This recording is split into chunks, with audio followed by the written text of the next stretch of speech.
Bueno, buenas tardes, compañeros. El día de hoy prácticamente estamos aquí para presentar nuestra sesión correspondiente al mes de agosto del servicio de anestesiología.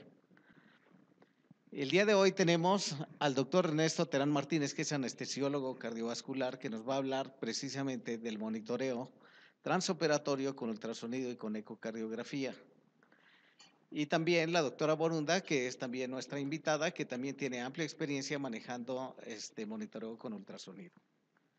Ella, aclaro, aunque en los papeles está como anestesióloga cardiovascular, ella no es anestesióloga cardiovascular.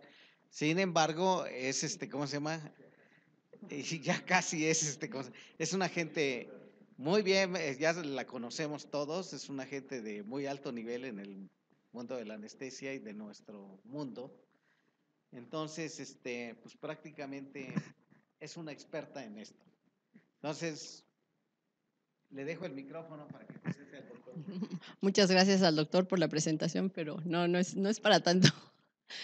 No, lo único sí, le decía que había un error ahí en la invitación que se mandó. No soy anestesióloga cardiovascular. El doctor Ernesto Terán sí es anestesiólogo cardiovascular. Además, él hizo también el curso de medicina perioperatorio en el Instituto Nacional de Nutrición y es uno de los coordinadores del curso de ultrasonido y ecocardiografía que tenemos en el instituto. Ya algunos de ustedes han estado con nosotros en este curso y pues él es quien nos va a dar esta plática, que bueno, va a tratar de ser lo más conciso, ya que es un tema que puede tomar una o varias sesiones, pero bueno, pues nos va a dar cuáles son las generalidades de todo esto. Y al final tendremos las preguntas y respuestas. Bueno, muchas gracias. Vamos a entrar en materia como tal. Como ya nos lo dijo Delia, tenemos ya algún tiempo trabajando juntos en este proyecto y la idea es cambiar los estándares de monitoreo y incluir a todos nuestros pacientes, no solo al paciente cardiópata y no solo al paciente que llega a quirófano para cirugía cardíaca, dentro de los estándares más altos de monitoreo. Hemos establecido que realmente podemos mejorarles el pronóstico a estos pacientes en la sala de operaciones usando cada vez monitoreos más estrechos en tiempo real. Lo primero es hacer un repaso y ver qué era lo que pasaba en este año, 1988. En este año yo todavía no era anestesiólogo, pero finalmente no hace tanto, y en aquel entonces en las revistas de anestesia se estaba discutiendo si en realidad era necesario ponerles a todos los pacientes un pulso oxímetro. Hoy por hoy sabemos que bueno, esto es indiscutible, no podemos detenernos a hacer este tipo de discusiones. Entonces, probablemente con la ecografía vayamos a este nivel, a este mismo nivel, y va a llegar un momento en el que todos los pacientes pudieran ser candidatos en determinado momento al monitoreo con ecografía. Finalmente, en estos tiempos sabemos que hay indicaciones bien precisas para el monitoreo con eco. Hay algunas personas pro ecografía que establecen que todos los pacientes tendrían que entrar a quirófano con monitoreo ecográfico. Esto no siempre es cierto, sí hay lineamientos, sí hay pacientes de alto riesgo, hay pacientes en cirugías muy complejas que no son pacientes de alto riesgo y por el contrario, hay pacientes de muy alto riesgo en procedimientos muy sencillos o muy rápidos en los que sí tenemos que usar la ecografía. En los próximos minutos vamos a tratar de establecer cuáles son los lineamientos precisos para el uso de este monitoreo. Entonces, es un área emergente, por lo menos en México sí es un área emergente, en el resto del mundo tendremos unos 15 a 20 años usando ecografía y específicamente ecografía intraoperatoria. ¿Cómo la usamos los anestesiólogos o cuál es la diferencia entre un anestesiólogo o un intensivista que usa ecografía como monitoreo y la ecocardiografía específica del cardiólogo, el ecocardiografista experto, ¿no? La diferencia es que el diagnóstico fino se lo vamos a dejar al ecocardiografista, ¿sí? Ellos sí tienen el tiempo y la preparación para sentarse en su gabinete con un paciente estable y hacer un diagnóstico fino, ¿sí? Nosotros, como médicos, en la parte crítica o en el paciente agudo, debemos de ser capaces de monitorear esto en tiempo real y de hacer diagnósticos rápidos y de tomar decisiones en tiempo real que impacten sobre el pronóstico del paciente. Nosotros en sala de operaciones, en urgencias o en la terapia intensiva no tenemos el tiempo para sentarnos, tomarnos el café y hacer diagnósticos finos. Esto es algo preciso, rápido, que realmente va a impactar en la sobrevida del paciente. Entonces, esto deja de ser una herramienta útil para convertirse en una herramienta necesaria en el entorno quirúrgico y en el entorno del paciente crítico. El diagnóstico, pues finalmente, entre más rápido hagamos el diagnóstico, más rápido integramos las medidas terapéuticas y mejoramos el pronóstico de estos pacientes. ¿Cuáles son los principales problemas? Primero, la disponibilidad de equipos. En México estamos todavía en la fase de transición en donde nos tenemos que acomodar al equipo, al ecógrafo que el cardiólogo desecha, porque le llegó el de nueva generación, ese es el que ya no usa y es el que la administración del hospital nos pasa a quirófano, ¿no? Sin embargo, en la medida en la que nosotros justifiquemos el uso del ecógrafo, vamos a poder pedir un ecógrafo nuevo para sala de operaciones o para la terapia intensiva. Y la portabilidad. Estábamos acostumbrados a usar aparatos muy grandes que realmente nos ocupaban mucho espacio en quirófano. Hoy por hoy cada vez los equipos son más portables, son más fáciles de manejar y realmente disminuyen la cantidad de pretextos que pudiéramos tener al usar este tipo de equipos. ¿Cómo nació el monitoreo? Lo primero que tenemos es el Point of Care on Ultrasound, que es uno de los protocolos más famosos que se han creado para el monitoreo y para el diagnóstico rápido de complicaciones que pongan en peligro la vida del paciente. ¿Cómo iniciamos los anestesiólogos en el mundo del ultrasonido? Con estas dos vertientes, accesos vasculares y anestesia ecoguiada, ¿sí? Todos los accesos vasculares hoy por hoy sabemos que es un estándar pues finalmente cualquier acceso vascular que nosotros pudiéramos poner en un paciente, el estándar de oro es que sea ecoguiado, ¿sí? Y estamos en la parte de transición en la que por lo menos en los lugares de enseñanza tenemos que usar ambas modalidades, enseñarle al residente a poner los accesos vasculares por anatomía y una vez que sea experto en ponerlos por anatomía, impedir que lo siga poniendo por anatomía y que todos sus accesos vasculares sean ecoguiados. Líneas arteriales, catéteres centrales, catéteres de Swan-Ganz, incluso punciones venosas.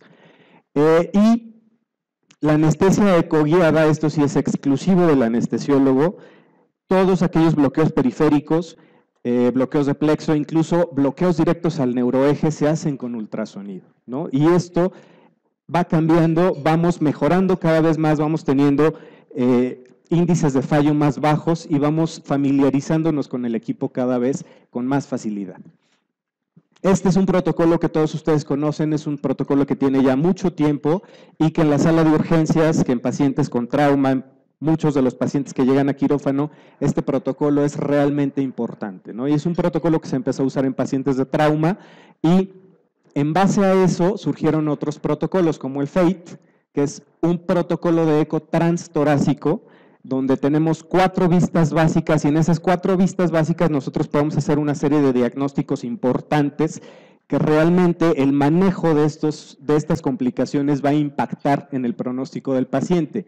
Y posterior a esto, en las salas de operaciones empezamos a usar cada vez con mayor frecuencia el eco transesofágico, que es la idea que en todo paciente de alto riesgo o en todo paciente complicado en la sala de operaciones tengamos acceso fácil a la sonda del eco transesofágico, podamos hacer diagnósticos rápidos y podamos implementar todas las medidas terapéuticas necesarias. Entonces, estos son los principales puntos. La disponibilidad del equipo, las indicaciones, ¿sí? No todos los pacientes son candidatos a este tipo de monitoreo. Y las limitaciones que tengamos, desde las limitaciones de disponibilidad en equipo hasta las limitaciones en pericia de quienes estamos monitoreando esto, ¿sí? Porque como cualquier método de monitoreo es basado en tendencias, ¿sí? No es una fotografía y tomamos decisiones en base a esa fotografía, es una serie de mediciones y en base a la tendencia que tengamos vamos a tomar esa decisión. Y sucede lo mismo en el paciente por ejemplo, al que le ponemos un Swan-Ganz o al que le ponemos una línea arterial. No nos basamos en un solo valor, nos basamos en la tendencia que llevamos en ese monitoreo. Este es uno de los principales estudios que nos indican la importancia que tenemos los anestesiólogos en el pronóstico de estos pacientes. Este estudio se realizó entre anestesiólogos. Se llevaron 2.522 pacientes a la evaluación preoperatoria, a la consulta del anestesiólogo, y de todos estos pacientes, al 4% el anestesiólogo les identificó un soplo en precordio, ¿sí? De este 4% de los pacientes se llevaron a evaluación ecocardiográfica hecha por un ecocardiografista, y vean, de ese 4%, el 70% se pudo diagnosticar con una enfermedad valvular por ecocardiografía, ¿sí? Ahora, ¿qué pasó con este 70%? Nos lo dividieron en 3 grupos, menores de 40 a 60 y mayores de 60 años. Y vean los resultados. Los que tenían enfermedad valvular con soplo, los menores de 40 años realmente no tenían enfermedad valvular, era un soplo aislado que probablemente, o sea, que definitivamente no tenía una repercusión orgánica. ¿Por qué era ese soplo? Finalmente habría que definir cuál era la etiología de ese soplo, ¿no? Pero enfermedad valvular por ecocardiográfica no tenían. Y vean, en los pacientes mayores de 40 años de edad que tenían el soplo encontrado en la valoración preanestésica, a todos se les encontró enfermedad valvular, ¿sí? Entonces, este es un punto importante. Si estamos correlacionando la clínica con los hallazgos ecocardiográficos, ¿y cuál es la importancia de hacer esto?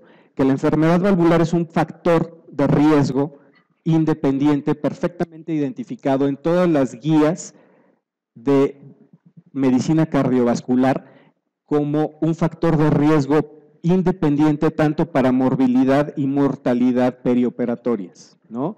Entonces, el hecho de escucharle un soplo al paciente y de evaluarlo en el preoperatorio realmente nos va a cambiar el pronóstico de estos pacientes. Muchas de las veces llevamos pacientes a quirófano con enfermedades valvulares severas, y en el momento en el que se complican, este es el ejemplo clásico de un paciente que es candidato al monitoreo ecocardiográfico. En esta imagen vemos, este es un estudio transtorácico que se le hizo al paciente en el preoperatorio, en la unidad de preoperatorio, y este paciente ya tenía diagnóstico de una valvulopatía mitral. Lo que queríamos ver era que no estuviera exacerbada. Entonces, con flujos, con la modalidad Doppler alcanzamos a ver la regurgitación. Estas son ambos ventrículos, ventrículo izquierdo, ventrículo derecho. Aquí alcanzamos a ver el septum interventricular y ambas aurículas. Entonces, vemos el jet de regurgitación sobre la válvula mitral, y este estudio sí únicamente fue para corroborarlo, ¿sí? Ya teníamos el diagnóstico establecido. Otra de las aplicaciones en el paciente quirúrgico es la valoración de la función ventricular. Esto, como bien sabemos, hasta ahora la función ventricular permanece como un marcador importante pronóstico para morbilidad y mortalidad posoperatorias. La función ventricular, al contrario de la fracción de acortamiento o el cambio de era fraccional, que son otras medidas que usamos para valorar la función ventricular en estos pacientes, no se han correlacionado tanto como la función, como la fracción de eyección del ventrículo izquierdo específicamente, como un marcador pronóstico. Y esto lo podemos evaluar cuando el paciente llega al preoperatorio, ya en el intraoperatorio como tal, en la recuperación o en la terapia intensiva, para ver esa tendencia que les digo. No nos conformamos con tener la FEDI que el cardiólogo le tomó hace 3 meses en la evaluación a la que lo llevamos, ¿no? Lo podemos evaluar nosotros en tiempo real en el preoperatorio, en el intraoperatorio, en la recuperación o en la terapia intensiva, y vamos viendo cómo se está comportando la función ventricular de estos pacientes. Alteraciones en la movilidad. Una de las principales causas de mortalidad en el posoperatorio es el infarto al miocardio. Todos los pacientes de alto riesgo isquémico son candidatos a monitoreo con esta modalidad. Esta es una imagen en la que vemos Un eje corto es un ecocardiograma transesofágico y vemos un eje corto a nivel transgástrico en el que podemos ver de este lado cavidades izquierdas, ventrículo izquierdo específicamente, vemos aquí músculos papilares, ¿sí? Este es el septum interventricular y este es el ventrículo derecho, ¿sí? Vean la forma clásica de semiluna que abraza al ventrículo izquierdo. Este es una imagen, un cine como tal, de una movilidad normal. Este es un ventrículo que se mueve de manera normal. ¿Por qué nos importa evaluar la movilidad? Cuando un paciente se nos infarta en el intraoperatorio, la primera manifestación que tenemos es alteraciones en la movilidad segmentaria. Y esto lo vemos antes de que el paciente manifieste cambios en el electrocardiograma. Y lo vemos antes de que el paciente eleve marcadores enzimáticos. Entonces, esta es la importancia de por qué meterle una sonda del transesofágico al paciente de alto riesgo isquémico, porque esta es la primera manifestación que vamos a tener de que el paciente está haciendo isquemia en la pared ventricular. Antes de que eleve el ST o antes de que haga cualquier otro cambio electrocardiográfico. Vean la diferencia con este ventrículo, ¿sí? Este es un ventrículo con una movilidad afectada, ¿sí? Entonces, realmente son diagnósticos que nosotros podemos hacer de manera rápida y que podemos tomar decisiones en tiempo real, ¿sí? La diferencia es abismal. Este es el clásico, un ventrículo hiperdinámico bonito, y este es un ventrículo hipocinético con alteraciones francas en la movilidad segmentaria, ¿sí? Ahora, ¿qué pasa en el ventrículo derecho? Inicialmente, toda la medicina se enfocó en el ventrículo izquierdo. Gasto cardíaco, resistencias, contractilidad, todo era ventrículo izquierdo. Hoy por hoy sabemos la importancia que tiene el ventrículo derecho, le estamos dando muchísimo peso, tanto en pacientes cardiópatas como en pacientes con otro tipo de patologías. El ejemplo clásico es la patología metabólica del estado inflamatorio crónico que tiene el obeso mórbido, por ejemplo, ¿no? Que tiene, independientemente de las alteraciones respiratorias que pudiera tener, del síndrome de apnea obstructiva del sueño y de las alteraciones que conllevan hacia el ventrículo derecho, es bien importante que nosotros evaluemos el ventrículo derecho en el paciente obeso mórbido que va a cirugía bariátrica y también en el que va a cirugía no bariátrica. Entonces, vean, en estos pacientes la identificación de falla cardíaca derecha aislada es bien importante. ¿Por qué? Porque finalmente estos pacientes correlacionan siempre con hipertensión arterial pulmonar, independientemente del origen de la hipertensión pulmonar, sea primaria o no, van a tener afectación a cavidades derechas. Y esto es un factor de riesgo independiente para mortalidad y para morbilidad perioperatorias. Estos pacientes con hipertensión pulmonar severa que se llevan a quirófano tienen hasta este 7% de mortalidad solo por ser hipertensos pulmonares. Si a eso le agregamos la patología pulmonar como tal, en parénquima que pudiera tener, o la obesidad, o la falla cardíaca global, o cualquier otro tipo de patología que le podamos agregar, ese 7 se nos puede ir hasta el 15%. Actualmente las guías de valoración cardiovascular nos dicen que un paciente de alto riesgo cardiovascular es aquel que tiene más de 1% de probabilidades de un evento cardiovascular mayor, ¿sí? Y eso ya es alto riesgo. Si tenemos 7% con una sola patología, imagínense a cuánto se nos va si le agregamos el resto de las comorbilidades que tienen estos pacientes. Este otro estudio, que es un poquito más reciente, nos habla de la importancia del screening con este tipo de herramientas, ¿no? En este estudio, vean, 100 pacientes, ¿sí? De estos 20 en los que no se sospechaba ningún tipo de cardiopatía por clínica. Interrogatorio, exploración física y dicen, ok, este paciente pues realmente no tiene una sospecha de patología cardiovascular y el resto sí tenían por clínica sospecha de patología cardíaca. Vean, en esta parte vamos a enfocarnos primero en los que no tenían sospecha de patología cardíaca, ¿sí? Se les hizo un eco transtorácico y hubo resultados positivos, es decir, no teníamos sospecha clínica de cardiopatía, pero al hacerle el eco sí encontramos alteraciones. ¿Qué se hizo en esos pacientes? Se pudo mejorar o se pudo optimizar el monitoreo intraoperatorio y eso es una parte importante porque les mejoramos el pronóstico. Al tenerlos vigilados de manera más estrecha, evitamos complicaciones y les mejoramos el pronóstico. Vean el siguiente, en aquellos que no se encontró, que no se sospechó patología cardiovascular, que se les hizo el eco y aún así no tuvieron patología estructural demostrada por eco, ¿cuál fue la ventaja? No hubo cambios en las modalidades de anestesia, no hubo la necesidad de mandarlos al cardiólogo, no hubo la necesidad de mandarlos a una valoración extra. Entonces, le ahorramos dinero al paciente, le ahorramos tiempo y optimizamos el tiempo en el que el paciente llega a quirófano, ¿sí?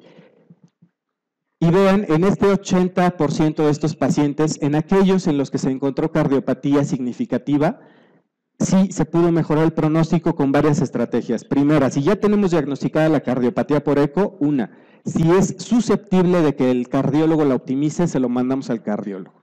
Otra, podemos hablar con el cirujano directamente y ver si tenemos opción de hacer otro tipo de cirugía, técnicas laparoscópicas, técnicas menos invasivas.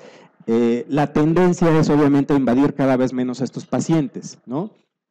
Cambios en la modalidad anestésica, cambios en el monitoreo. Hay pacientes que con estos hallazgos decidimos de entrada ponerles un catéter central, una línea arterial, darles analgesia epidural o ponerles directamente un catéter de Swan-Ganz para el intraoperatorio o en lugar del Swan-Ganz meterles la sonda del eco transesofágico, medirles gasto cardíaco, medirles otro tipo de índices que nos van a hablar de volemia o que nos van a hablar de contractilidad miocárdica para tener un monitoreo más estrecho y disminuirles el riesgo de que esa cardiopatía se exacerbe.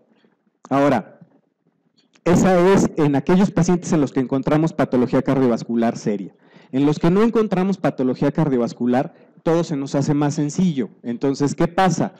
Aquellos pacientes en los que habíamos pensado cancelar la cirugía pasan directo a quirófano. Nos ahorramos costos, nos ahorramos reprogramaciones y nos ahorramos monitoreo invasivo, ¿sí? No se mandaron al cardiólogo, no se mandaron a ningún otro tipo de monitoreo, ni necesitamos una terapia intensiva o terapia intermedia para vigilancia del postquirúrgico. Entonces, esta es una manera de ahorrar costos, de ahorrar dinero, de ahorrar tiempo y de mejorarle el pronóstico al paciente. Este es parte de otro estudio en el que vean finalmente cuál es la ventaja de este tipo de monitoreo o de este tipo de determinación en el preoperatorio. Llevarlos con mayor rapidez al quirófano, no retrasar la operación, no retrasar los procedimientos invasivos, no aumentar los gastos con monitoreo no necesario y mejorarles el pronóstico. Esta es una de las principales guías que tenemos en las cuales nos establecen lineamientos muy específicos acerca de cuáles pacientes son sujetos, cuáles pacientes son candidatos al monitoreo y qué tipo de monitoreo específicamente, transtorácico, transesofágico o si le vamos a hacer un eco basal, si lo seguimos, así como hacemos curvas de troponinas en el paciente de alto riesgo isquémico, también podemos tener mediciones o interpretaciones ecocardiográficas seriadas del intra y el posoperatorio para vigilar sobre todo la función ventricular de estos pacientes, las presiones pulmonares y la contractilidad que estos pacientes pueden modificar en condiciones de estrés. Este estudio, vean, lo importante que quiero que vean es Australia, Estados Unidos, Suiza, Taiwán, Chile, ¿sí? Aquí aparecemos los latinos, ¿sí? Y vean, modalidades transtorácico, transesofágico, ¿sí? ¿Cuál es la diferencia entre Chile y México? Su sistema de salud es un poquito más benévolo que el nuestro y ellos sí están publicando estudios del pronóstico o de las modificaciones en la mortalidad de estos pacientes cuando monitoreamos con eco, específicamente transesofágico. La autora es anestesióloga y como anestesiólogos sí estamos más acostumbrados a usar el eco transesofágico que el transtorácico.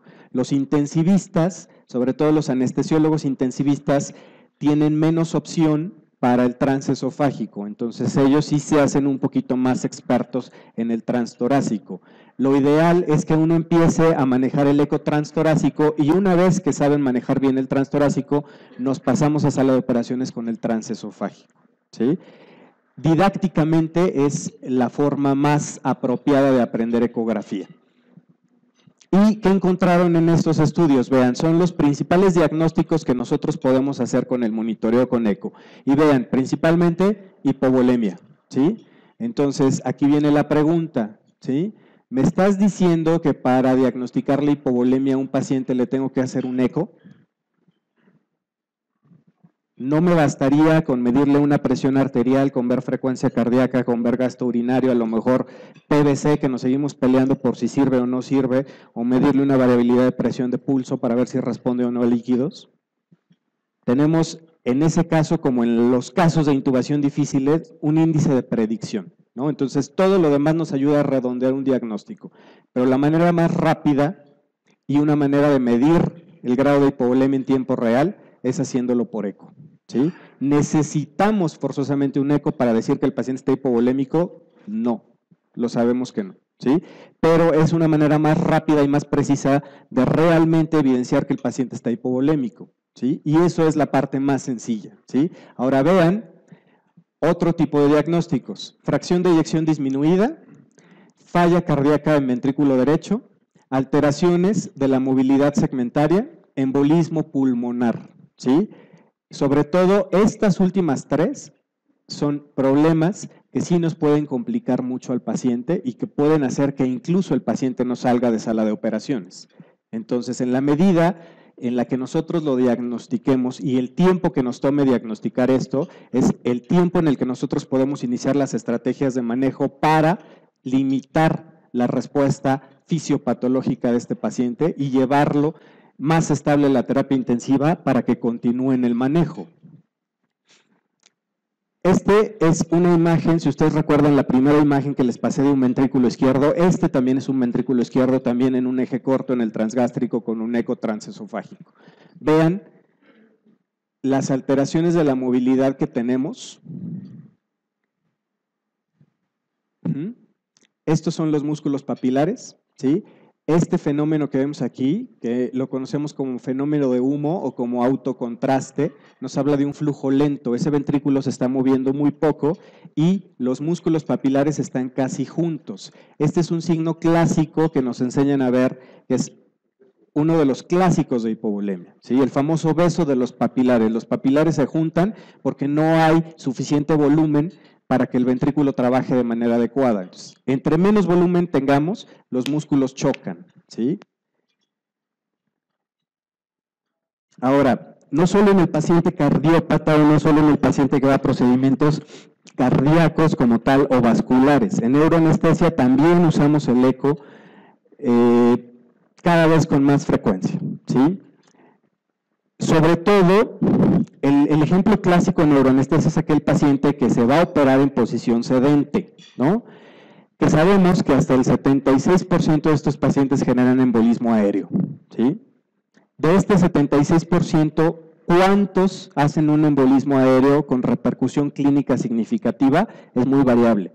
Pero si nosotros medimos hasta el 76% de los pacientes que se sientan para que el neurocirujano los opere, hacen embolismo, ¿sí? Ahora, si sabemos que hasta el 27% de los sujetos adultos sanos pueden tener un foramen oval permeable, imagínense qué pasa con ese embolismo aéreo y un foramen oval permeable, ¿no? Entonces, ese es un punto importante y es un criterio para monitoreo continuo con ecocardiografía durante este tipo de procedimientos.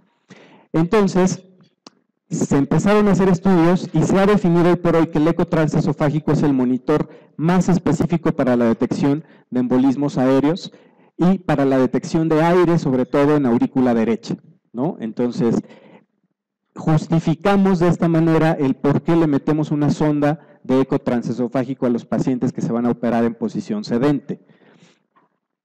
Procedimientos vasculares. Sabemos que la tendencia ya no es llevarnos al paciente con estenosis aórtica crítica a quirófano, abrirle el esternón, meterle a circulación extracorpórea, cambiarle la bomba, sacarlo 1 o 2 días a la terapia intensiva y luego llevarlo a una terapia intermedia. Hoy por hoy sabemos que los procedimientos endovasculares están cobrando cada vez más vida y si el factor económico no nos limita y si el factor de la bioprótesis mejora, tendemos a que cada vez sea el estándar con mayor peso el implante transcatéter de válvula aórtica o la válvula aórtica o el cambio valvular aórtico percutáneo, la famosa TAVI, ¿no? Entonces, en estos procedimientos también es importante que tengamos el monitoreo con eco para ir guiando al cardiólogo, irle diciendo en qué momento tiene que liberar la válvula, en qué momento le bajamos el gasto cardíaco al paciente para que él pueda liberar esa prótesis, ¿no? Y ver si la prótesis quedó in situ y qué tanta repercusión tiene si es que quedó con fugas paravalvulares o si esta válvula llega a embolizar, que es una de las principales complicaciones. Si la válvula emboliza y no se puede rescatar, este paciente tiene que ir a quirófano, abrirle el esternón, a meterlo a circulación extracorpórea y a cambiarle esa válvula de manera quirúrgica. Y el eco, específicamente el transesofágico, es más sensible incluso que la angiografía para detectar las fugas paravalvulares. No solo lo hacemos en TAVI, también se están empezando a hacer cambios valvulares mitrales percutáneos o cualquier otro tipo de endoprótesis que se puedan poner a nivel de aorta torácica, de aorta abdominal o incluso en ilíacas, en donde no lo monitoreamos con ecocardiograma como tal, pero la ecografía abdominal es un buen método para detectar estas fugas, no solo con los disparos de medio de contraste, también lo podemos hacer por ecografía. En urgencias, en estos estudios, este estudio es muy interesante porque vean, se estudiaron 180 pacientes que llegaron al departamento de urgencias con hipotensión, específicamente con hipotensión no traumática, ¿no? Y se aleatorizaron en dos grupos, ¿sí? Aquellos a los que se les hizo un ultrasonido inmediato versus un ultrasonido tardío. ¿Qué definían como ultrasonido tardío? Aquel que se hacía después de los 30 minutos de que el paciente había llegado a urgencias, ¿sí? Eso es tardío, ¿sí? Esto implica que cuando el paciente llegaba a urgencias ya tenían el transductor del ultrasonido pegado al paciente, ¿no? Entonces, en estos pacientes se pudo revertir la hipotensión con una terapia hídrica guiada por ultrasonido, ¿sí? Y el 80% de estos pacientes recibieron el tratamiento en los primeros 15 a 30 minutos después de haber llegado, ¿sí? Esto es lo óptimo o lo que tendríamos que ver, ¿no? Entonces, al mejorarles la hipotensión en los primeros 15 a 30 minutos con un método guiado por ecografía, ¿sí? No necesitamos esperar a que le pongan la Foley, ni a que le pongan una línea arterial al paciente, ni hacerle cualquier otro tipo de estudio. Si nosotros tenemos el transductor del eco transtorácico, se lo ponemos y vemos qué está pasando con ese paciente, si la causa de su hipotensión es un tamponade, si la causa de su hipotensión es hipovolemia pura, si son alteraciones en la contractilidad, en ese momento iniciamos el tratamiento. Y vean, en 15 a 30 minutos. En la unidad de cuidados intensivos, esta es la parte en la que todos estamos de acuerdo en que no estamos de acuerdo, ¿sí? La PVC, pues ahí está, se sigue usando. Tal vez yo les podría decir que lo único en lo que tiene utilidad actualmente la PVC sería en anestesia para trasplante hepático. Fuera de eso, a los cardiovasculares no nos sirve la PVC, ¿sí? Un corazón con patología estructural o un corazón con alteraciones valvulares no nos va a dar una medida de PVC, ¿sí? Y sabemos que no hay un valor normal de PVC y que también lo basamos en tendencias. Alguien puede tener una PVC de 0 y está bien, alguien puede tener una PVC de 12 y está bien. Entonces, eso lo tomamos como un valor basal y de ahí nos vamos guiando. Ahora, en lugar de usar la PVC o en lugar de meterle un catéter de Swan-Ganz a estos pacientes, podemos guiar la terapia hídrica con un ecocardiograma. Y en este punto, no solo la terapia hídrica, también la terapia con vasoactivos. Si nosotros, aquí sí no es necesario que metamos la sonda del transesofágico. Con una ventana transtorácica tenemos suficiente para medir índices de contractilidad o por lo menos para ver las alteraciones en la contractilidad gruesa que el paciente tenga.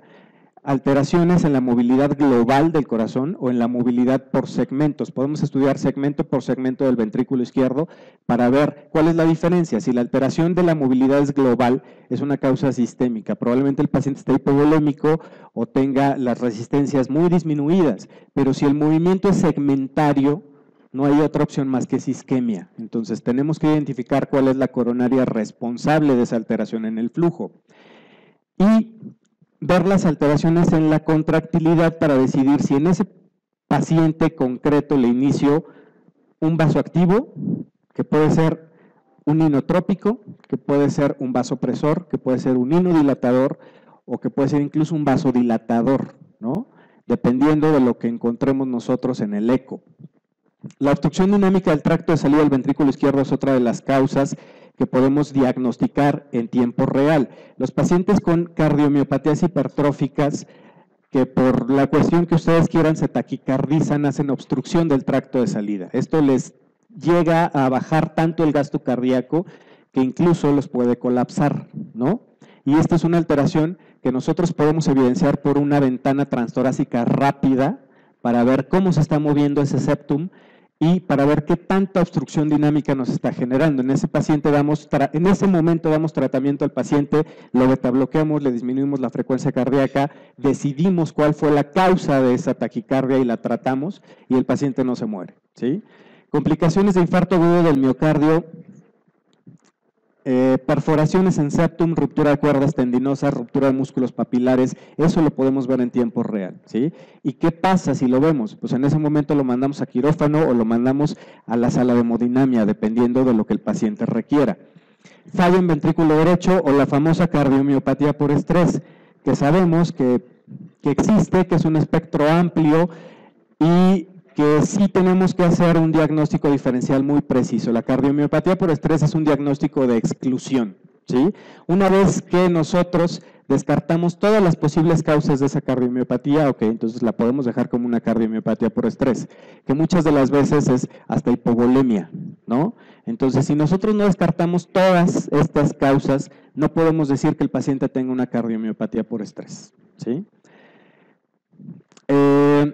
Este es el mismo ventrículo izquierdo, vean la diferencia, este no me da la movilidad, pero bueno, este es un ventrículo izquierdo, ¿sí? Paredes regulares, una forma geométrica, músculos papilares, vean este, ¿sí? Es en sístole y vean cómo se acercan los músculos papilares, ¿sí? Ahora, cada vez son más los estudios que se hacen en pacientes con paro cardíaco, para determinar la utilidad del ecocardiograma en paro cardíaco, ¿sí? La mayoría de los estudios de paro cardíaco intraoperatorio se hacen con eco transesofágico. Muchos de los que se hacen en urgencias o en terapia intensiva se hacen con transtorácico. ¿Cuál es la diferencia?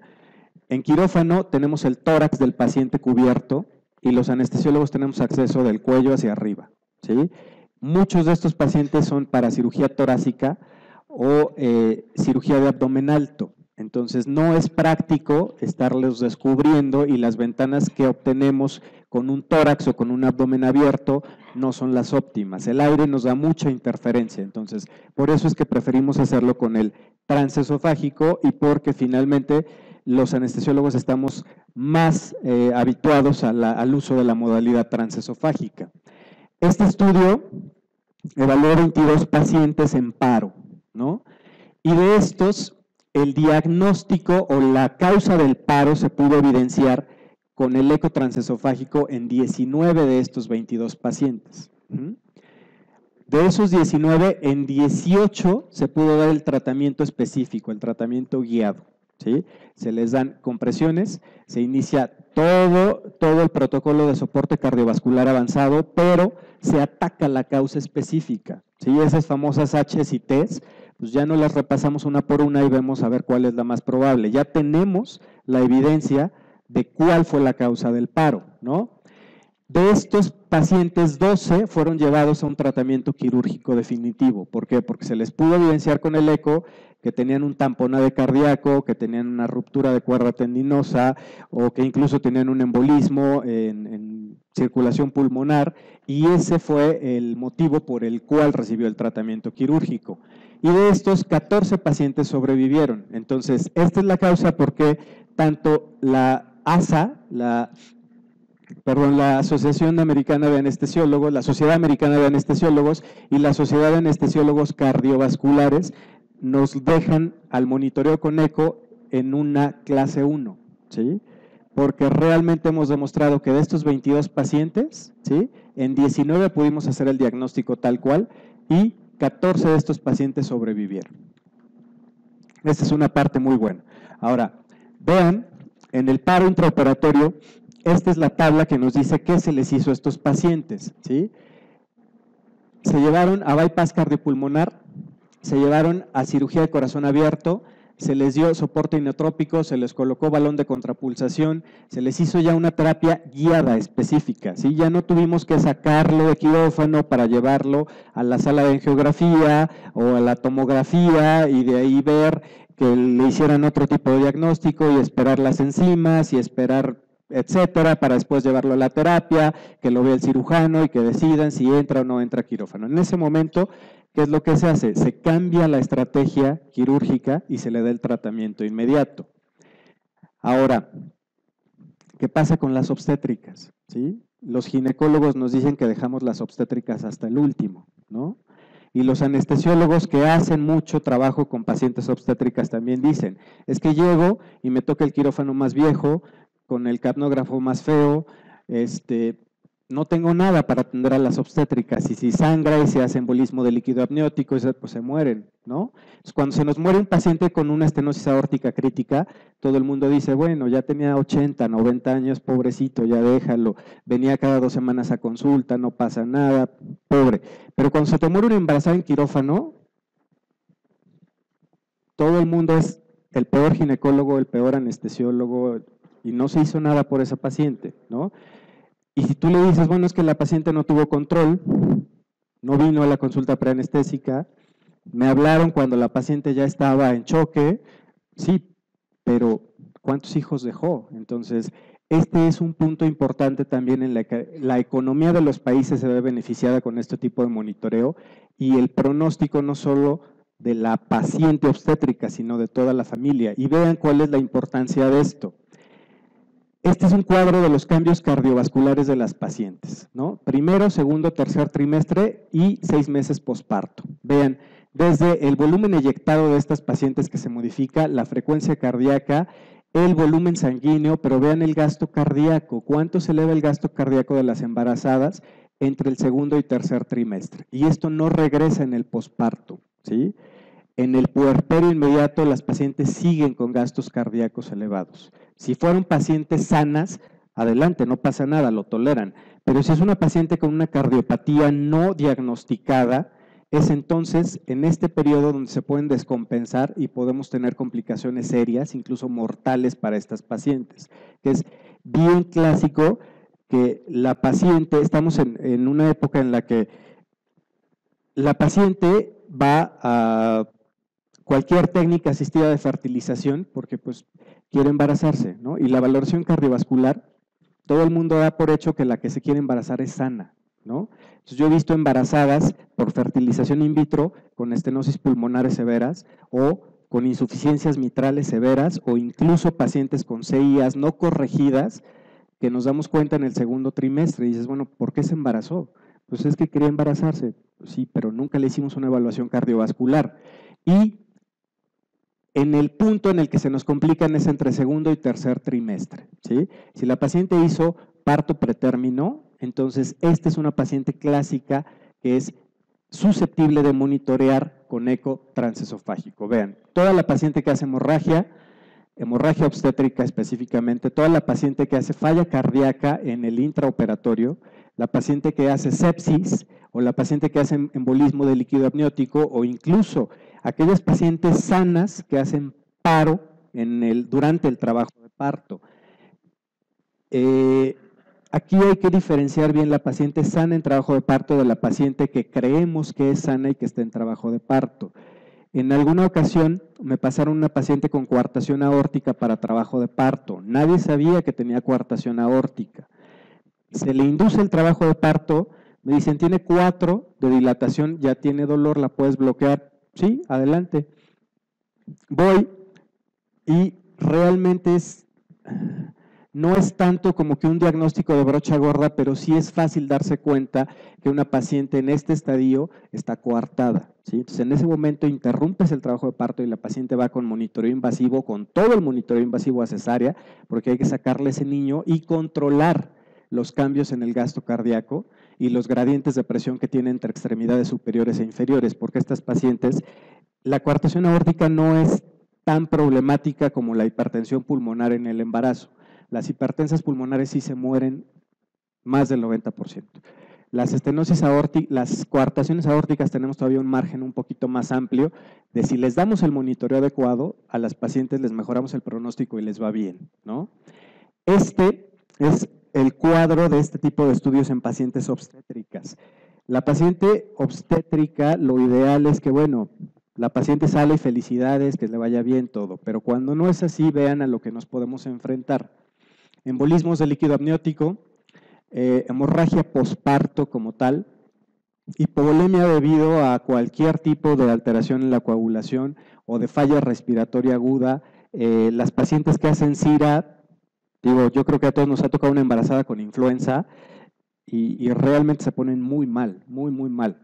Fallas ventriculares derechas en las obesas, que también cada vez es más frecuente que la obesa mórbida se quiere embarazar, ¿no? Entonces, la llevamos a un bypass gástrico y resulta que sí, perfecto, ya está tu bypass, ya estás bajando de peso, o hay veces que ni siquiera bajan de peso y ya se embarazaron, ¿no? ¿Por qué? Porque realmente todavía estamos en el enlace en el que no hacemos una comunicación adecuada entre el equipo de obesos y el equipo de fertilización, ¿no? Entonces, finalmente, la paciente llega a consulta queriendo embarazarse, ¿no?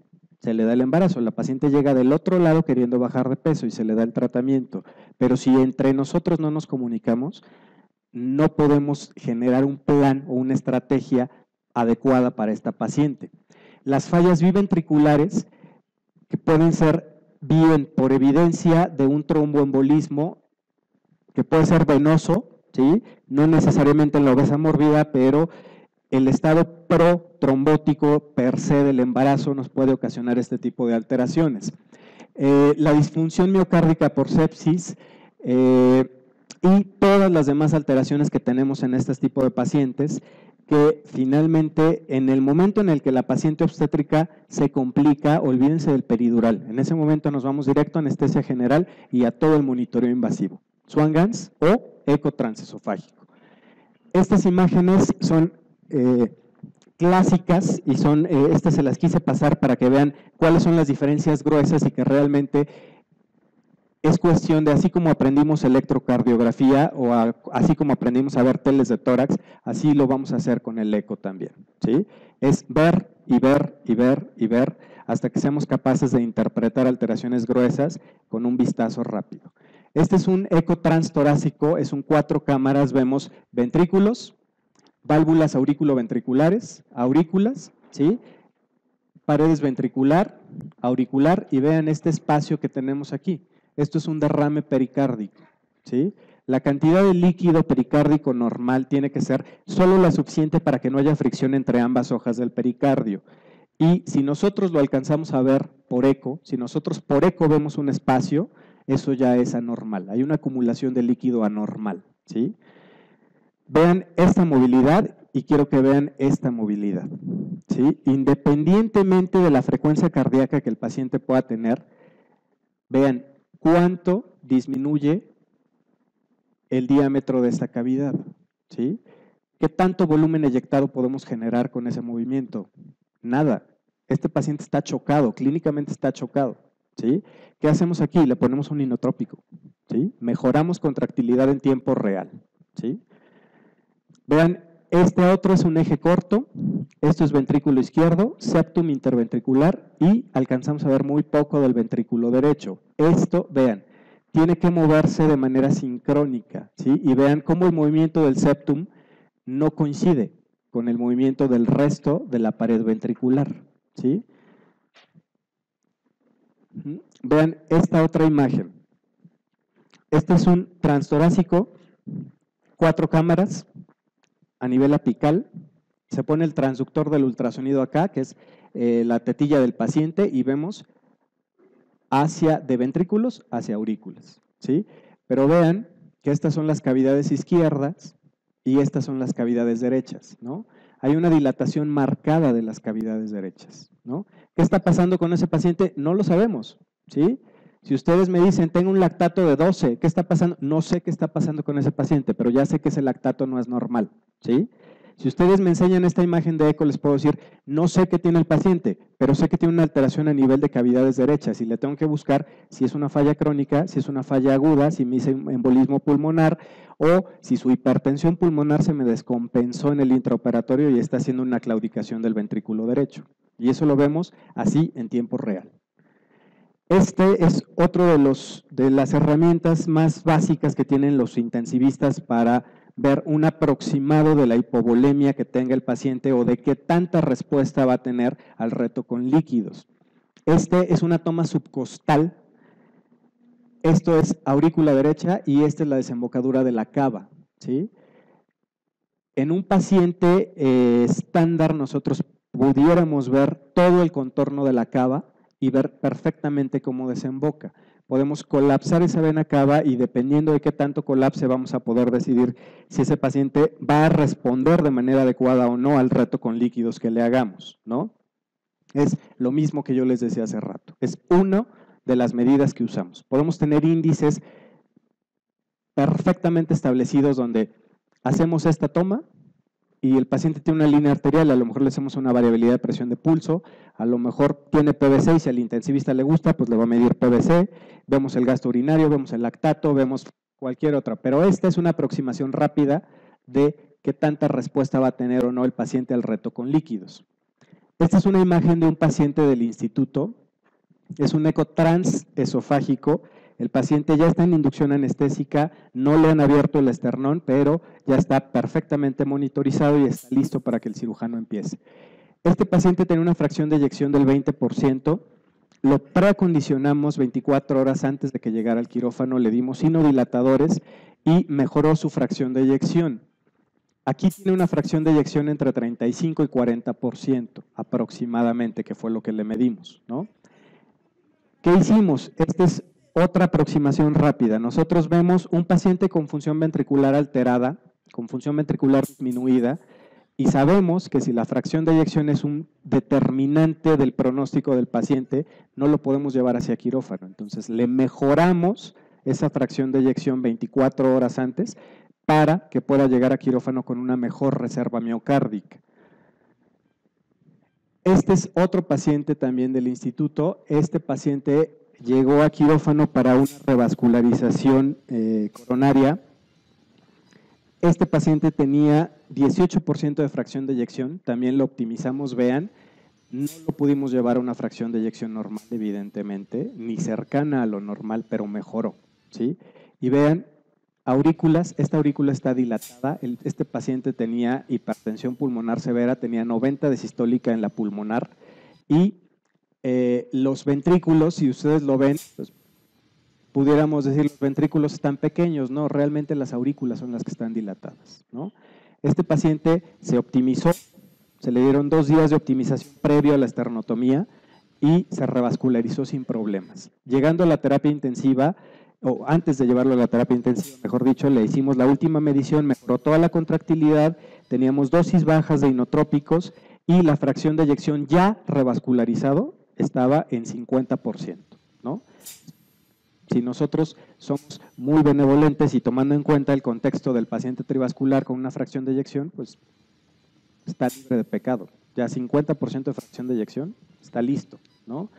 Este es otro paciente. Esto solamente quiero que vean la alteración gruesa que tiene este paciente. Nosotros le metimos la sonda del eco transesofágico. Aquí están las aurículas del paciente, aurícula izquierda, aurícula derecha, septum interauricular. Esta es la válvula mitral, esta es la válvula tricuspidia, septum interventricular, la pared libre del ventrículo derecho, ¿sí? Si ustedes me dicen qué tiene ese paciente, aquí se vale que ustedes me digan que tiene todo. Tiene aire, está hipertrófico, tiene un septum muy grueso, tiene acá esto que no sabemos si es una masa, una tumoración, un trombo, etcétera. ¿Cuál es? ¿Qué pudiéramos decir de este paciente aquí? Lo que ustedes quieran, ¿sí? Es como cuando al patólogo le muestran una laminilla, ¿no? ¿Qué tiene esto? Bueno, pues tiene, si ustedes no le dan datos clínicos al patólogo, olvídenlo, ¿sí? Si ustedes no le dan datos clínicos al radiólogo, tampoco nos va a ayudar, ¿sí? Si el ecocardiografista no tiene un entorno clínico sobre el cual tomar decisiones, tampoco podemos tomar, ni hacer diagnósticos ni tomar decisiones. Este paciente va saliendo de circulación extracorpórea, lo estamos destetando de bomba, por eso tiene tanto aire. Por eso las cavidades se ven colapsadas, porque está severamente hipovolémico. Apenas estamos regresando el volumen de la bomba a cavidades cardíacas, ¿no? Y todo esto que vemos acá son artefactos, ¿sí? Lo único que tenemos aquí que pudiéramos decir, ok, es real y realmente correlaciona con el entorno clínico del paciente es este septum hipertrófico y la cantidad de aire que hay. ¿Por qué hay tanto aire en el corazón? Porque lo estamos destetando de bomba, ¿sí? ¿Qué pasa con ese aire? Se saca por la cánula aórtica, no pasa circulación sistémica, todo ese aire se purga, no pasó nada, ¿sí? Entonces, conclusiones. El ecocardiograma no es el futuro de la medicina crítica, ni de la medicina aguda, ni de la medicina del paciente quirúrgico, ni de la medicina del paciente de urgencias. El eco y el monitoreo con eco intraoperatorio es el presente del anestesiólogo, y no solo del anestesiólogo cardiovascular, ¿sí? Ya vimos todos los ejemplos, obstetricia, neuro, procedimientos vasculares, procedimientos en bariátricos, cualquier tipo de paciente de alto riesgo o cualquier tipo de paciente complicado en sala de operaciones es susceptible de hacer monitoreo y diagnóstico con eco. ¿Es un área emergente? Sí, sí es un área emergente, por lo menos en México. Les repito, en otras partes del mundo tienen los anestesiólogos 20 años metiéndoles la sonda del transesofágico y nos llevan muchísimo tiempo y muchísima ventaja, ¿sí? ¿Qué hacemos en México? ¿Nos esperamos otros 20 años? Pues creo que no es nuestra mejor opción, ¿sí? Entonces, es parte del armamento en monitoreo actual del anestesiólogo. ¿Y qué hacemos? Fomentar esto, primero en nosotros y después en nuestros residentes, el tratar de incorporar esto a los programas académicos, que cada vez es más complicado y cada vez, por lo menos en anestesia, les puedo decir que tenemos un programa académico que ya no nos cabe en 3 años, ¿sí? Pero la UNAM no nos acepta muchas otras cosas, entonces hay que seguir luchando por tratar de incluir esto en los foros, en los congresos, en los foros de residentes, en el día a día del residente en sala de operaciones. ¿Y para qué? Para corroborar diagnósticos comunes, ¿sí? Ya vimos, si el paciente no orina, no es igual a hipovolemia. Si el paciente tiene una PVC disminuida, no es igual a hipovolemia. Pero si vemos que los músculos papilares se juntan, sí es igual a hipovolemia. Entonces son diagnósticos comunes que podemos hacer de manera rápida y podemos intervenir en ese momento. Tecnología emergente, sí. Finalmente, ¿qué queremos hacer? Optimizar el monitoreo, optimizar el pronóstico, el manejo de estos pacientes desde que llegan a urgencias, en la sala de operaciones, en el seguimiento que les damos en terapia intensiva y si los vamos a regresar a hemodinamia, a quirófano, a donde tengan que regresar porque en la terapia intensiva ya no se pudo controlar, pues adelante y le seguimos el monitoreo con eco, ¿no? Hasta aquí, pues es la parte como tal, la académica de la plática. Si tienen alguna duda, aquí me pueden localizar o con la doctora Delia, estamos en el CEDEM trabajando conjuntamente. Estos son algunos de los sitios donde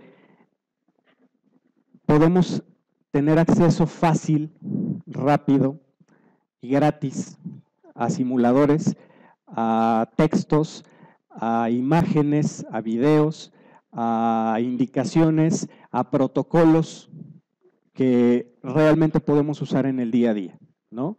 Esta página de la Universidad de Toronto es muy buena, tiene simuladores tanto de transtorácico como de transesofágico bastante didácticos.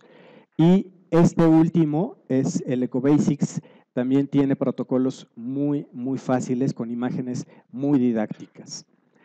Y a manera de anuncio, en nutrición y en el CEDEM tenemos este curso que ya tenemos un buen tiempo, ya no sé ni en qué versión vamos, pero es un curso hecho inicialmente por anestesiólogos y pensado para anestesiólogos, ¿sí? Nos hemos expandido y hemos generado cada vez una cantidad de herramientas, no solo para anestesiólogos, ¿sí? Este curso ya está dirigido a urgenciólogos, a intensivistas, a cualquier persona que haga medicina aguda o medicina en paciente crítico. ¿Qué vemos? Básicamente accesos vasculares y ecocardiografía, monitoreo ecocardiográfico. Aquí nos localizan, este es el correo o directamente en la página del instituto.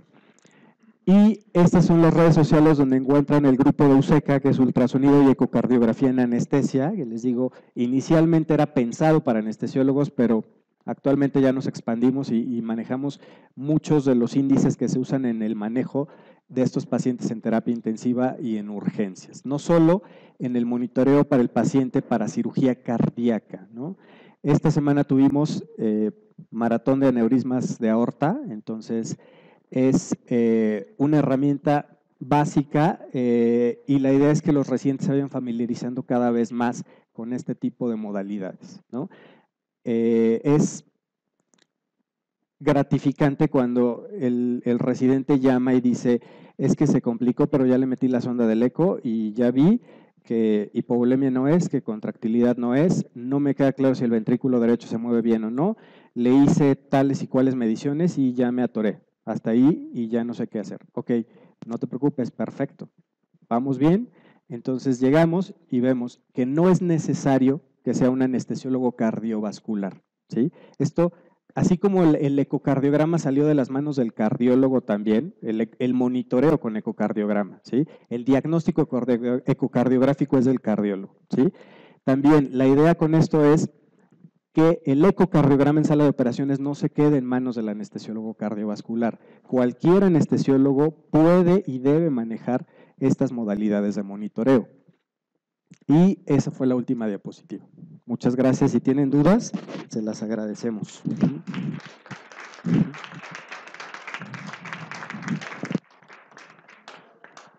Bueno, pues tenemos un tiempo para preguntas, aclaraciones.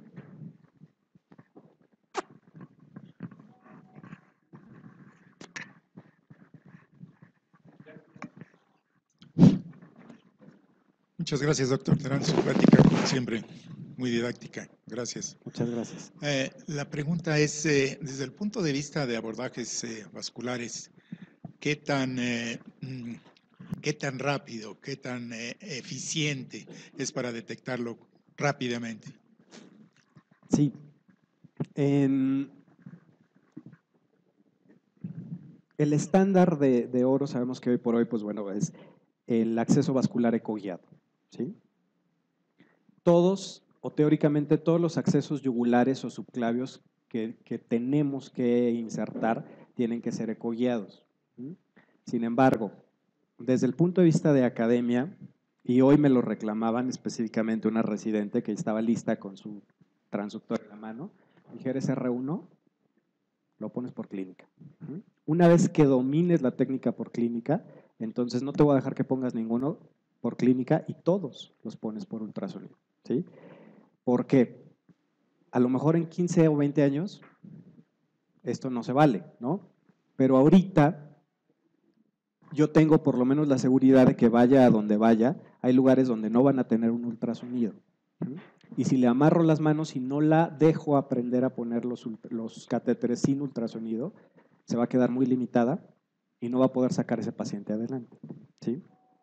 ¿Qué pasa o qué tan rápido podemos diagnosticar complicaciones? O sea, la idea de guiarlos todos es limitar esas complicaciones y hacerlo al primer intento y sin complicación, ¿no? ¿Qué hacemos? El ecocardiograma como tal, a menos que tengamos pleuras, a menos que tengamos eco transesofágico, podemos ver pleuras y podemos ver patología pleural, ¿sí? Si no, el método más adecuado es hacerle un eco transtorácico, un eco pulmonar y ver la patología pleural. ¿En cuánto se puede diagnosticar? En cuanto ponemos el transductor, ¿sí? Nosotros tomamos el transductor, localizamos el espacio intercostal, vemos y en ese momento vemos patología pulmonar o pleural. Punto. ¿Cuál es el punto crítico aquí? que así como nosotros agarramos un electrocardiograma y vemos un bloqueo de rama derecha y decimos, es un bloqueo de rama derecha, punto. ¿Y qué tuvimos que hacer para llegar a eso? Ver 100, 500 bloqueos de rama derecha. Entonces, ¿qué tenemos que hacer? Tomar el transductor y ver 500, 600 tórax diferentes, ver la patología pulmonar, ver la patología pleural, decidir cómo se ve un neumotórax o cómo se ve un hemotórax por ultrasonido, y en ese momento en el que nosotros ponemos el transductor, nosotros tenemos el diagnóstico, ¿sí? 2 o 3 inspiraciones y tenemos el diagnóstico, ¿sí? Ahora hay protocolos en los que se han comparado para poder ver si el paciente está bien intubado o no, y comparan capnografía versus ultrasonido. ¿Cuánto tenemos que esperar en capnografía para ver si el paciente está intubado? Pues para ver si el paciente tiene el tubo en tráquea. Entre 3 y 6 inspiraciones, ¿sí? Entre 3 y 6 para alcanzar a ver que la línea del capnógrafo se eleva, ¿sí? Nosotros ponemos el transductor en el espacio intercostal y con una ventilada es suficiente para ver si hay movimiento en pleuras y sabemos que el paciente está bien intubado, ¿sí? Entonces, ¿cuáles son todas las ventajas del eco? Que lo hacemos en tiempo real en menor tiempo que el resto del monitoreo que hemos tenido, ¿sí? ¿Cuánto nos tardamos en medir gasto cardíaco con un Swan-Ganz? Pues el tiempo en el que hacemos las 3 mediciones con termodilución para promediarlas y todo, que nos puede llevar, dependiendo del equipo que usemos, 7 a 8 minutos, ¿sí? ¿Cuánto hacemos en medir un gasto cardíaco por ecocardiograma? Probablemente una vez que ya lo tenemos dominado, o bueno, no que seamos expertos como tal, pero una vez que ya hemos hecho varias mediciones de gasto cardíaco, no nos lleva más de 2 a 3 minutos, ¿sí? Por cualquier modalidad transtorácico o transesofágico. Una última. La diferencia o el problema con el ventrículo derecho, héroe o villano. El problema, el ventrículo derecho nos da muchas satisfacciones y nos da muchos problemas, ¿sí? ¿Cuál es el principal problema del ventrículo derecho en nosotros? ¿No? Que crecimos hablando de ventrículo izquierdo y el ventrículo derecho era el feo, era el desconocido, era el que no servía para nada. Entonces, una vez que nos empiezan a bombardear con información sobre ventrículo derecho es demasiado.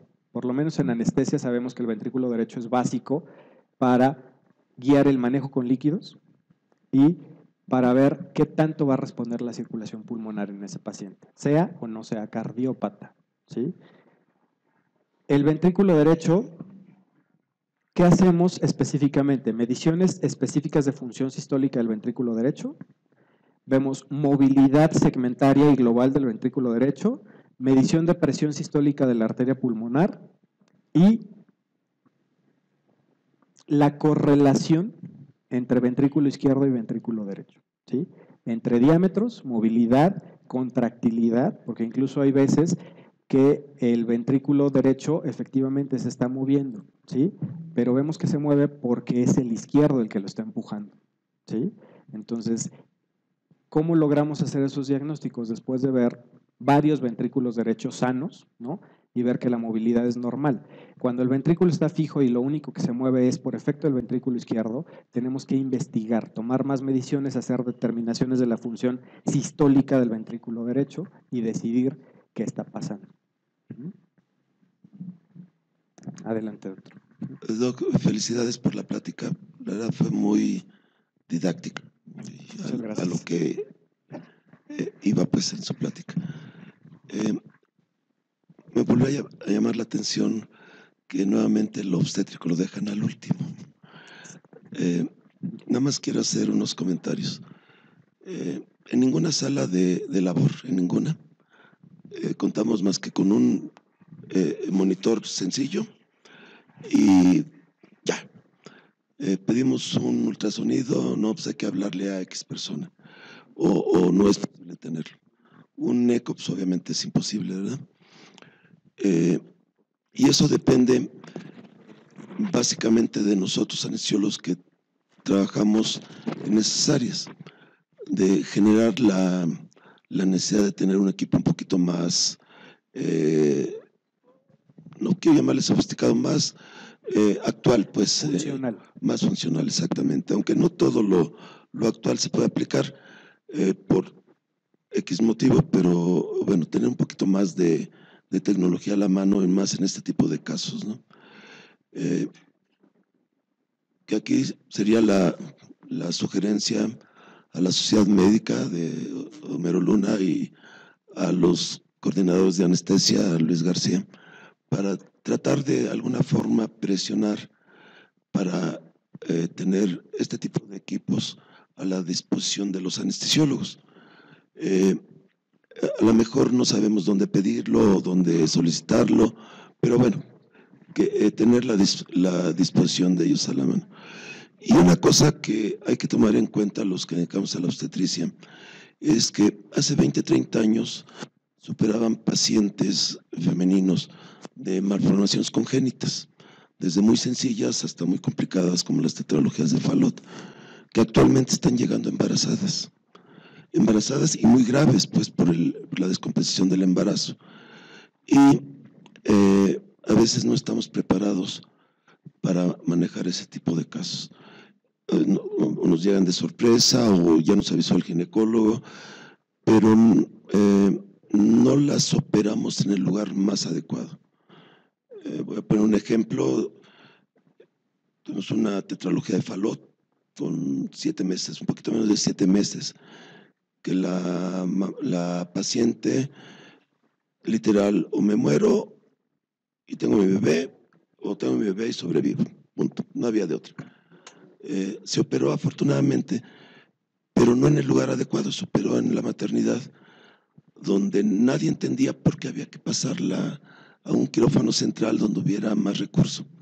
Y al final nadie lo entendió, o sea, nadie lo entendió y se tuvo que operar en la maternidad. ¿De quién es culpa, pues? O sea, ¿de quiénes somos los responsables de que suceda? A lo mejor del grupo de anestesia, que no le damos la importancia a las cosas que están manejando actualmente. Y bueno, para terminar, felicidades por su plática. Gracias. Ponle la primera diapositiva. Este es un punto muy importante. La disponibilidad de equipos depende. A nivel administrativo hay 500 cosas que discutir, pero bueno, básicamente es, nosotros tenemos que justificar por qué solicitamos lo que estamos solicitando, ¿sí? Entonces, en la medida, ¿qué hacemos, por ejemplo? ¿O qué estamos intentando hacer en nutrición, por lo menos? Tenemos un equipo de ecografía funcional, ¿sí? Es funcional.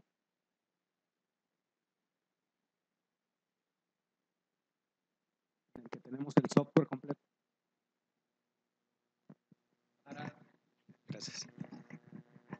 Para el propósito en el que lo tenemos, funciona, ¿no? ¿Qué hacemos? Estamos tratando de generar informes de cada monitoreo que hacemos, ¿no? El paciente tenía una función sistólica de tanto, el paciente tenía una presión sistólica pulmonar de tanto, se tomaron estas mediciones y en base a esto se tomaron las decisiones de iniciar tal vasoactivo o inodilatadores o lo que sea, ¿no? Y eso lo anexamos al expediente del paciente, ¿sí? El día que ese eco deje de funcionar o que de plano haya presupuesto para conseguir otro, nosotros justificamos en el expediente que por eso necesitamos el eco, ¿no? Ese es un punto importante. Otro, sí, efectivamente la obstetricia es como que de las áreas más olvidadas de la medicina. ¿Y de qué se trata aquí? De hacer el trabajo en equipo, ¿sí? Si yo como anestesiólogo que hago anestesia obstétrica 4 días de la semana, no tengo respaldo del obstetra, del pediatra, de mi jefe de anestesio, de lo que sea, pues el asunto no es quejarnos, el asunto es buscar las estrategias para mejorar esto, ¿sí? Ahora, es hoy por hoy una parte muy complicada y es parte de lo que estamos nosotros atendiendo que se llama medicina perioperatoria. La medicina perioperatoria, la mayoría de la gente lo interpreta como, pues es la valoración, es darle anestesia y es verlo en la recu o en la terapia, manejar la analgesia y eso es medicina perioperatoria. Eso lo hacemos todos los anestesiólogos, ¿no? Ese probablemente es el concepto más arcaico que hay de la medicina perioperatoria, ¿sí? La medicina perioperatoria se trata de hacer equipo, de valorar los scores de riesgo, de tener planes alternativos junto con el cirujano, con el obstetra, con el intensivista, de escuchar las preferencias del paciente, de hacer un plan alterno para en caso de que nuestro plan falle y para seguir a este paciente en la recuperación y en la unidad de terapia intensiva y lograr que este paciente tenga un buen pronóstico, ¿sí? Esa es una de las partes de la medicina perioperatoria, ¿sí? En la paciente obstétrica no hay protocolos establecidos, por lo menos yo, que hago medicina perioperatoria, no conozco ningún protocolo internacional establecido en medicina perioperatoria perinatal, ¿sí? Y tenemos que empezar a trabajar en ellos, ¿sí? ¿Por qué? Porque el obstetra nos tiene acostumbrados y nosotros tenemos acostumbrados al obstetra a que nos hablan cuando la paciente tiene 4 centímetros de dilatación, ¿sí? Y todavía, cuando llegamos y tiene 6 centímetros de dilatación y está en un grito de dolor, y dices, bueno, a mí me avisaron hace media hora, ¿no? La paciente dice, pues es que el anestesiólogo siempre llega tarde, ¿no? Entonces, la paciente se queja de que no le dimos alivio adecuado al dolor, pues sí, pero si su trabajo de parto empezó hace 10 horas, yo me acabo de enterar. Entonces, ese es el ejemplo clásico de cuando no hacemos equipo, ¿sí? ¿De qué depende esto? De todos. ¿Podemos mejorarlo? Sí, por supuesto. Como hemos mejorado los protocolos de manejo en el obeso, en el cardiópata, en el hepatópata, pues también lo podemos hacer en la paciente obstétrica, ¿no? Y tenemos más respaldo, porque esta es una dicotomía muy, muy rara. Por una parte, sí es cierto, la paciente obstétrica es la olvidada, es a la que ni capnógrafo le damos, porque pretendemos que todo se resuelve con un peridural, ¿no? Pero cuando la paciente se complica y se muere, entonces resulta que salen recursos de todos lados y te dicen, bueno, ¿y por qué no pediste el Swan-Ganz? O sea, si no me dan ni un capnógrafo. Y en este punto sí es importante decir que esa es la parte en la que nosotros podemos influir y decir, ok, si yo voy a limitar la mortalidad y las complicaciones de estas pacientes, necesito presupuesto, ¿sí? Y se pueden generar protocolos de medicina perioperatoria perinatal y establecerlos como estándares, ¿sí? ¿Por qué en nutrición no lo hacemos? Porque no tenemos pacientes obstétricas, ¿sí? Todas las pacientes que nos llegan a nutrición son puérperas, con CIRA, directo a la terapia, o llegan a embolización por acretismos placentarios, por hemorragias obstétricas severas, pero llegan ya complicadas y posparto, ¿sí? Entonces, nosotros no tenemos la población adecuada para generar ese tipo de protocolos, ¿no? Es cuestión, pues sí, de relacionarse con la gente de los institutos de medicina perinatal o con los lugares de referencia de este tipo de pacientes para empezar a trabajar en conjunto. Exactamente. Si nosotros tenemos, ¿cuál es la única manera de nosotros diagnosticar en ese momento embolismo pulmonar? Dilatación y que tengamos el trombo en tránsito, ¿sí? Ese es el dato definitivo. Para nosotros poder decir así, asegurar, ¿sí?, que la paciente tiene una tromboembolia pulmonar, tenemos que ver el trombo atorado en el tronco de la pulmonar o en alguna de las ramas de la pulmonar, ¿sí? Ahora, eso yo he visto solo dos, ¿sí? Y es catastrófico, ¿sí? En ese momento hay que llevarnos el paciente, si se puede y si hay quien lo sepa resolver, a hemodinamia, ¿sí? Si no, pues bueno, la trombolisis, que sabemos, ¿sí? Y si no, pues bueno, ni modo, espérate a que eso lo cuiden un ratito los intensivistas y que llegue el cirujano y lo metemos a bomba y entra una tromboendarterectomía formal con el riesgo y con la mortalidad que tenemos en esos pacientes, ¿no? ¿Qué hacemos? Si tenemos evidencia, si tenemos un eco previo con presiones pulmonares normales, con función ventricular derecha normal y en ese momento tenemos todos los cambios agudos, sí podemos decir que tiene una tromboembolia pulmonar aguda, ¿sí? Porque teníamos el previo, ¿sí? Exacto, ¿sí? Pero si nosotros llegamos a quirófano y nos presentan un paciente y vemos esas alteraciones, podemos decir, puede ser lo que quieras, un infarto del ventrículo derecho, también, ¿sí? Entonces, es la misma parte donde les digo, no se vale llevarle al patólogo una laminilla y decirle, dime qué tiene, ¿sí? Es exactamente lo mismo en ecografía, ¿sí? Y es el hecho de, reafirmamos una vez que los médicos somos completos, ¿sí? Necesitamos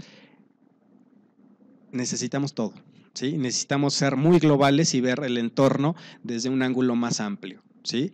Y eso es lo que hacemos en medicina perioperatoria. ¿Alguna pregunta? ¿Alguien más? Bueno, doctor Terán, pues muy ilustrativa tu plática.